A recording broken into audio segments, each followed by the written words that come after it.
Software இண்டஸ்ட்ரியில் work பண்ணிட்டுருக்கேன். So எனக்கு ப்ராப்ளம் பார்த்திங்கன்னா allergy, sinus and wheezing related problems, ஒரு டைஜஷன் ப்ராப்ளம் எல்லாம் இருந்துச்சு.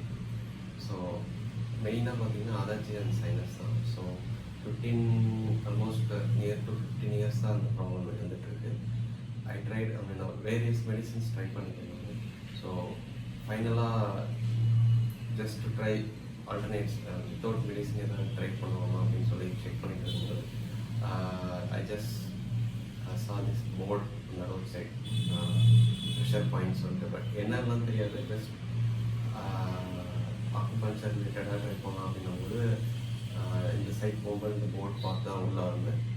ஸோ டாக்டர் வந்து நல்லா எக்ஸ்பிளைன் பண்ணார் என்னென்ன ப்ராப்ளம் இருக்கலாம் அப்படின்னு சொல்லிட்டு. ஸோ ஒரு டெஸ்ட் பண்ணாங்க. அந்த டெஸ்ட்டில் வந்து என்னென்னலாம் ப்ராப்ளம் இருக்குதுன்னு சொல்லிட்டு இருந்தாங்க.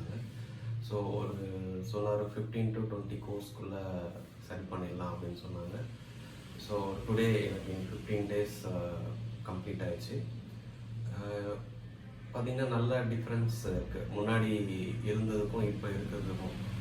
இப்போ எனக்கு ஸ்னீசிங் வந்து ஃபுல் கண்ட்ரோலில் இருக்குது. அப்புறம் வந்து காஃப், அந்த சளி ரிலேட்டட் ப்ராப்ளம்லாம் வந்து நல்ல கண்ட்ரோலில் இருக்குது. அப்புறம் சில ஃபுட்லாம் என்னால் எடுத்துக்கவே முடியாது. இந்த கோல்டு ஐட்டம்ஸ், அந்த கோல்டுன்னு வெஜிடபிள்ஸ் கூட என்னால் சாப்பிட முடியாது. கர்டு அந்த இதெல்லாம் வந்து அலர்ஜி ஆகிடும். ஸோ இப்போ வந்து என்னால் அதெல்லாம் எடுத்துக்க முடியுது without any issues. And headache வந்து ஒரு பெரிய பிரச்சனை இல்லை. சும்மா ஹெட்டேக் வந்து இருக்கும். இப்போ எல்லாமே வந்து கண்ட்ரோல்டாக இருக்குது. ஹெட் பாத் எடுக்க முடியாது. ஹெட் பாத் எடுத்தால் உடனே ப்ராப்ளம் ஆகிடும். ஸோ அது எல்லாமே வந்து இப்போ அண்டர் கண்ட்ரோலில் இருக்குது.